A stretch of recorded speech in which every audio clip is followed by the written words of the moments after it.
team. I thought myself and Cara would jump on today to talk a little bit about the strength and conditioning programs that we've got coming up that are going to be laid into your training programs. So we're here today. We're going to talk to sort of 20-30 minutes max, the importance of strength and conditioning, why we do it, what it looks like, how it'll be integrated into your programs, and yeah, anything else, you know, if you want to delve a little bit deeper, we might write up a bit of a blog as well in regards to that, so you can learn a little bit more. But firstly, for those who don't know, I'll introduce Cara. So Cara is actually one of my athletes I've known for quite a while now. She's actually a exercise and sports scientist. She's a strength and conditioning coach, a triathlon coach herself, and a triathlete and endurance athlete, sort of delving into a few crazy things at the moment in regards to her own sport. So I just wanted to introduce Cara. Was there anything else you wanted to elaborate on there, Cara, and then we'll sort of get stuck into things? No, thanks for having me on, Sarah, and I'm really excited to be helping out your team, your crew with all the strength and conditioning. I know that everyone's going to benefit a lot from it and learn a lot about their own bodies and how to optimize performance, and not only optimize performance, but obviously just stay injury free, which, you know, is obviously the biggest thing that we kind of want to get out of it, so we can sort of, you know, prolong our longevity in the sport and enjoy, you know, harder sessions to come. But yeah, thanks for the intro. Like, I guess I'll quickly give a real quick background about where I've sort of started, and then we'll kick off into it. Awesome. Yeah, so I got into the strength and conditioning industry about 10 years ago. I was undertaking my exercise sports science degree in 2011. And since then, I started out with the AFL and worked quite a lot in the high performance team with the under 18 boys before they get drafted, and loved it, but then kind of specialized in triathlon after that, and in more endurance sports and strength for optimizing endurance athletes. So, you know, after sort of finding that passion, I went overseas to Italy. I was really lucky to be able to work alongside some, you know, I guess a diverse range of high performance coaches there in both triathlon and strength, as well as train alongside all of the athletes on a scholarship. So I'm really grateful to have that knowledge of not only, you know, different types of programming and methods of training, but it's amazing to be able to adapt that to different types of athletes. So and now I've had the business up and running for about 3 years down here, and work primarily not only locally, but also 80% online with, you know, athletes from around Australia and some overseas. So that's a summary. Awesome. Yeah, and what I love about Cara's work is that she does work specifically with triathletes and endurance athletes. So like, you know, when I recommend, say, physio, you know, you want to be working with professionals who know and understand the sport that you're undertaking.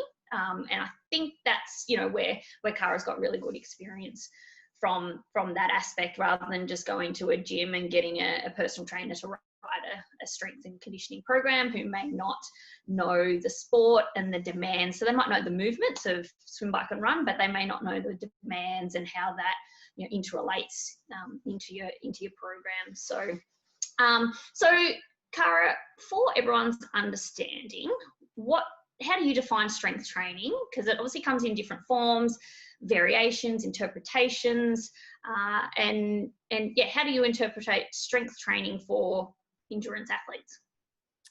Yeah, so I guess strength for endurance is, you know, very different to, I guess, what most people would think of as strength training.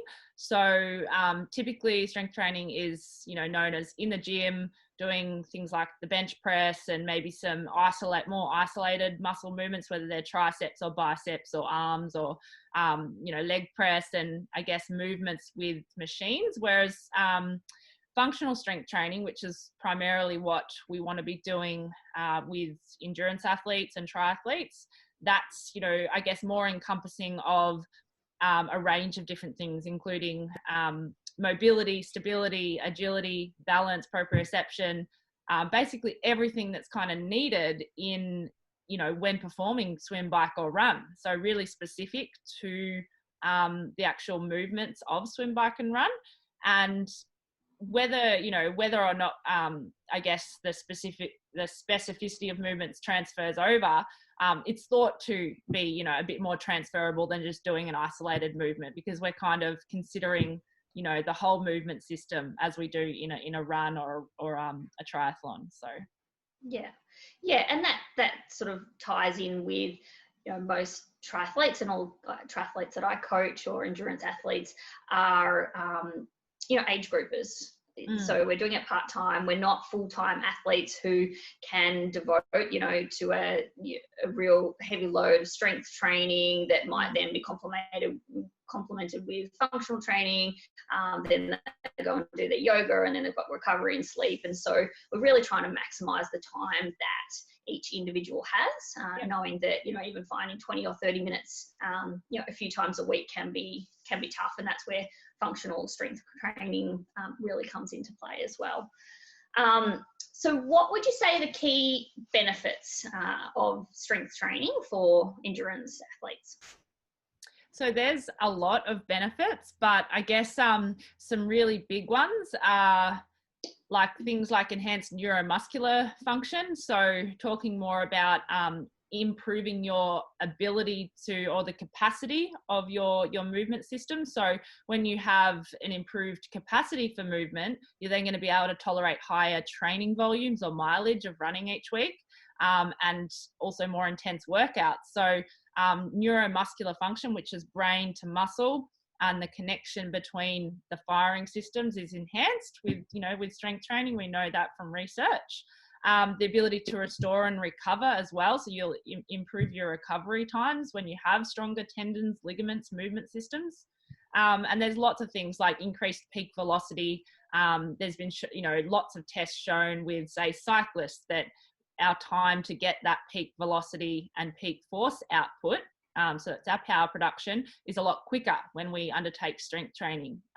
So there's huge benefits in all areas, not only to reducing injury and being more stable and smooth through our movement, but also then performance enhancement right through to speed with the bike and the run. So yeah, and one of the last words you just said there was performance. So one of the key things that we're all trying to do is improve, and so adding strength training into your weekly training schedule is designed for that, ultimately to improve your performance. And that, the improvement comes from many different areas, as Cara just mentioned, not just, from the increased power and strength, but also recovery, how you're moving.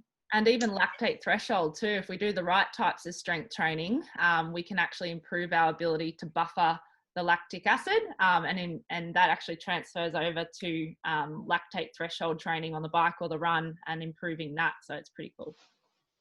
Yeah, awesome. So with strength training, so before we, an athlete goes and starts lifting for strength training, what are the key foundations of movement, and why should they be a priority first than just going out and getting, heavy weights or barbell and starting to lift? So, quality of movement's everything, because there's this little, I like to, I don't know whether you call it an analogy, but essentially our joint stability and mobility, if we have an adequate range of motion at the joint, which is mobility, and that adequate range is complemented by enough stability, then, we're going to be able to basically be able to maximize the amount of muscle activation, the amount we actually get out of performing that exercise. So whereas if we don't have enough mobility at a joint and we're running, specifically say at the hip joint, that's when there's higher loads and forces going through probably the wrong areas of the body. That's where we sustain overuse injuries. So, you can be performing a barbell deadlift, and if you don't have the range through that hip joint, to be able to get into the right positions where the joint is actually or should be able to move, and we know this from anatomy, that's when there's lots of complications. And over time of performing that deadlift in the gym, we might get a really sore back, or we'll get niggles because we're not actually transferring load and forces to how they should be when we've got optimal mobility and stability. So I guess having that sort of optimal balance between the two is really important to prime everything before you go and lift. Yeah. Yeah, totally. And that's how and why you can see I decided to start with our program of mobility in May, I called it. So really starting to set those foundations of moving well before moving, in different planes or different intensities or different strengths. So hopefully most people have got a good foundation now there of that mobility in May work that we did, and now starting to put the layer on top of that. Yeah. So in designing a strength program, what do you look at, I guess, and how does it move through particular training phases? So, with an endurance or triathlon training program, any good program has phases as we go through and building up and looking at peaking, for your race season or a particular race. So how does strength training complement that? Yeah, so I guess initially we want to cover all major movement patterns, and the movement patterns that, the movement patterns that are specific to swim, bike, run. So, we're looking at obviously covering off the most important movement patterns and stability around the joints, core strength, and strength and power of those key major muscle groups and joints. And it's very individual specific, but I guess you can still get quite a specific program, even if you didn't, go straight to the individual. If you look at triathlon, you look at swim, bike, run, what's required. That's the first step, getting the right movement patterns. For example, a hip hinge or a hip dominant exercise, like a single leg hip thrust or a deadlift, things like that, are really transferable to running, because we need good hip extension and the power through our glutes, which is a hip dominant exercise. So I guess following on from that, the phases of training, we really want to be looking at setting the movement foundations, the stability, mobility, and coordination, I guess, and maximizing optimal movement patterns initially. So this is in your base phase of training, when I guess the overall volume of your swim, bike, run might be a little bit lower, or the intensity is generally aerobic, and that's when we can really make some big gains in setting the foundations and working on things like quite, I guess, neurologically taxing drills as well, that will help you to improve your technique and efficiency in your swim, bike, and run. And it's not necessarily aerobically taxing, if that makes sense. So, muscular taxing. So if we do exercises that just tax the central nervous system and get everything firing, it's going to help us when we go and do our long rides and runs and support that, versus taking away from those longer aerobic based sessions. Yeah, and I think that's key, that any session you do, regardless of what it is, it should complement your other sessions. So from a swim, bike, run perspective, you might have a really key VO2 type session on the bike one day. You're not going to do a key VO2 session on the run the next day, because they're not going to complement each other. And it's the same with strength and conditioning. Where we actually program that into your programs will be dependent on the type of sessions that you have and where they're laid in to complement each other. Because as Cara said, we don't want to take away from your swim, bike, and run. We want to actually add to it. And that's where I guess the sets and reps come in, and I guess how many times a week, where we put them in your program, which is why it's so important to get that right, so that it complements and doesn't take away. And I guess a major thing that is very common these days still with runners and with triathletes is that they, most of their strength training, they'll be doing higher rep work, but like anywhere between say 8 or 10 and above reps, and we really don't need that in our, I guess, in our build phases, which is what we're about to go into now. Maybe in the early stages when you're not, really taxing your body with all your tri training, but and that's when we can, I guess, have higher reps. But it's really important to do lower rep training and get our body's ability to do low rep, heavier weight movements, as well as the opposite end of the spectrum, which is, lower, I guess, lower weight, but more neurologically taxing stuff that will challenge the neurological system and not necessarily take away muscular wise, but really just challenge your brain to actually coordinate that movement pattern, whether it's in your run or your bike or your swim. So 2 times a week at minimum. For these are just some, I guess, some key areas that we're looking at for strength to be, if it's consistent 2 times a week, full body sessions that hit each key major muscle group, then we're going to see optimal results. And that goes sort of hand in hand with longer term programs. So research has shown that above 12 weeks is like ideally what we want to be aiming for if we really want to maximize the adaptations and the benefits for our race specific season and beyond. And then obviously, like, as we transition into our race specific season, then because we've built that base of both, the lower rep strength work, as well as some heavier sort of, like, I guess, more powerful based work with our, working on muscular power, little mini hops and bounds and plyometrics, central nervous system type things, then we can start to lower that load and just perform maintenance work of these key power strength exercises when we do go into race specific seasons, so that the focus then becomes those key quality sessions, which are quite taxing both muscular and central nervous system wise. But we do want to maintain the strength. We don't want to I guess another common misconception these days is that people will stop during their race season, or stop like 2 or 3 or 4 weeks out from a race. We want to sort of do shorter sessions to the point, 20, 30 minutes max, get in, get out, get the work done, but it doesn't tax the muscular system, this type of work. It's just lower rep, moderate weight maintenance work. So yeah, that's super important that it does continue. Otherwise, in your off season, you're basically starting from, scratch again, or you're losing the benefits that you actually did build up over your off season in your build season. That if you all of a sudden stop that, that's actually going to start to decline. Like anything, if you stop running, there's going to be a decline in that as well. So so you mentioned earlier about some key areas that we'll focus on for endurance athletes, in particular triathletes.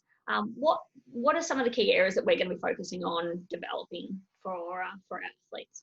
Yeah, so this goes hand, like both performance and injury risk reduction go hand in hand here. And I guess common areas which all runners and all triathletes have, big room for benefits in are the feet, and optimizing force load, like your force absorption and your ability to then transfer and create that force from the feet.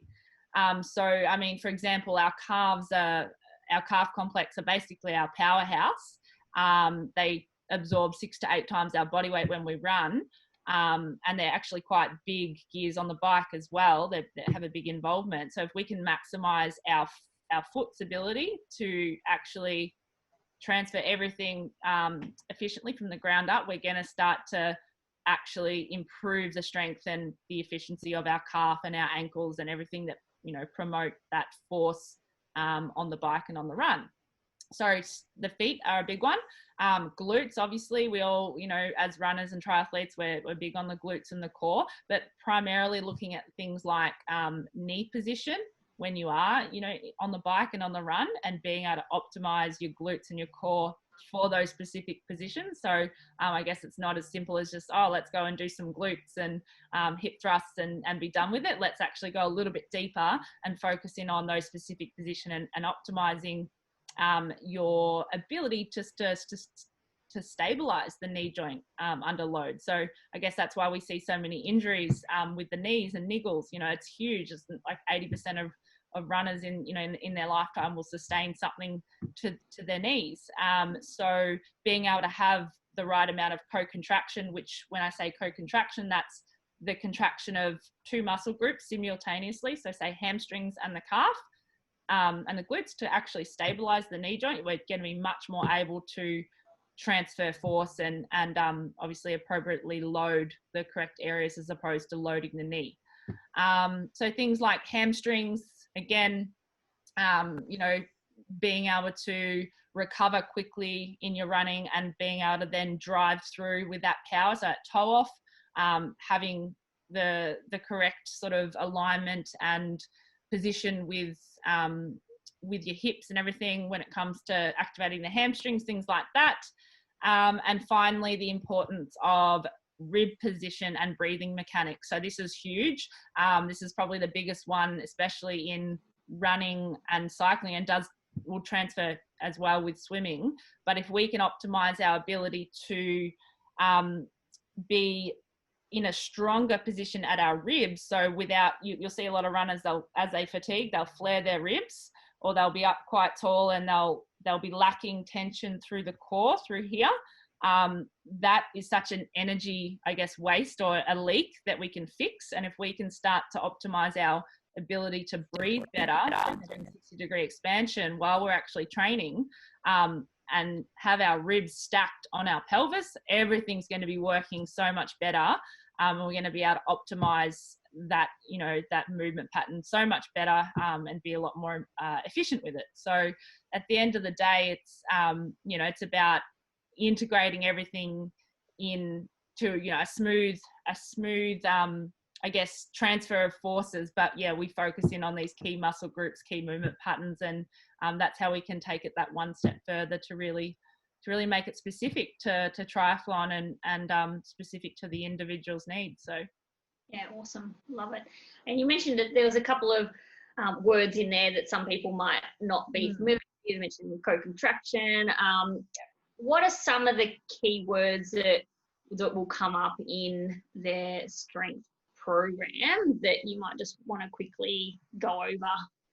Yeah, so things like anterior and posterior. So posterior meaning the back body, so generally the glutes or the hamstrings or the calf, and anterior the front body, so quads, hip flexors, you know, everything on the front side of the body.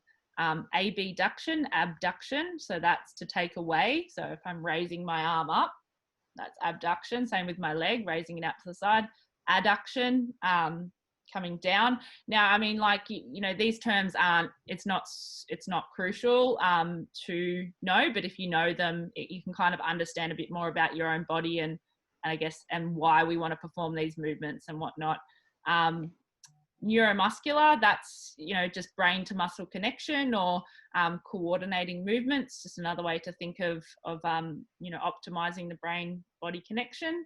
Yeah, and a lot of our athletes would have seen that already with some bike sessions that they've been doing, is that neuromuscular, short efforts, high cadence, and that's essentially what we're talking about there. Yeah, definitely. And then finally just flexion, extension. So flexion, flexing my shoulder joint, that's full shoulder flexion, and then extension is back the other way behind me, extending the shoulder joint. And then obviously this happens at many other joints as well. And last one, dissociation. So this is a big one in running. I'll just quickly stand up so you can see what I'm talking about. So when we run, you have one leg coming forward and the other leg is behind you. So as one leg's coming forward, the pelvis wants to rotate, okay, forward anteriorly, and the other pelvis wants to rotate backward, okay? And we've got things like abduction on this side and adduction on this side, you know, coming in. And if we can have a pelvis that rotates efficiently, and you can actually dissociate one side to the other, so your left side is able to rotate independently of the right side, then we're going to be able to optimize movement in not only running but in just everything else. So the pelvis is huge, and yeah, so it's a big focus of the basic strength work. If you can nail the basics with a good pelvis position and a pelvis that rotates, you're going to be well on your way to it's not hard stuff. It's really, when we talk about strength training, it's let's nail the basics and get a pelvis that rotates well and a rib cage that sits well. We breathe well. We're going to be able to maximize that muscle strength, that muscle activation, so much more, which will then transfer over into swim, bike, run. So yeah, awesome. And the good thing is as Cara said, you don't have to know and remember all these key words, but they're handy just to know what they are or what area of the body we might be talking about. But how we've developed the programs for you, it's going to be follow along. So, essentially press play and you've got Cara in your lounge room and that you can follow along, and she'll be talking you through it. You can visually see what the session looks like and follow along. And heaps of fun too, guys. So don't be afraid. So on that then, what will a typical session kind of look like? How will it flow? What are athletes going to expect? Yeah, easy. So essentially, as we talked about before, we'll do a quick dynamic warm-up, which will focus on stability and mobility of the joints and activating. So I know you're big on pre-activation, Says. So, I think your crew will, can see the transfer from the swim, bike, run sessions that you set as to strength sessions are set very similar. So we have that pre-activation, that warm-up, and joint mobility, joint mobilization, whatnot, core activation. Then we go straight into the main set of strength exercises, and that'll just be like a nice circuit of 3 or 4 exercises at once. We roll through them. Again, low rep, neuromuscular sort of exercises, stuff that'll challenge you, but stuff that is specific as well and easy to implement. And then, a little bit of core, extra core, maybe more specific core at the end, extra bits, and then we cool down and we try to get that, that calming response of the nervous system after having just taxed the nervous system. We want to go into parasympathetic nervous system, which is that down regulation, that calming. And we do that through both, a bit of mobility and breathing and stretching, whether it's legs up on the wall and a simple, sort of couple of minutes breathing, or just some drills in general that'll help you to release everything and unbind things that we've just worked on. Yeah. Awesome. Yeah, that's fantastic. And we look forward to rolling them out into your programs and getting you all stuck into it. And, I can't stress enough that the importance of the basics of your strength and conditioning. So that could be through this. If you're not doing that, it could be through Pilates. There's lots of different ways that you can really work in this type of work into your program. But so chat to me if you need to. But this is your really foundation stuff that should be there and not skipped because I didn't have time today, but I had time for my hour-and-a-half run. How about dropping that hour-and-a-half run back and including the strength and conditioning afterwards? So, really starting to prioritize this type of work and we can guarantee you'll see the benefits as you go through.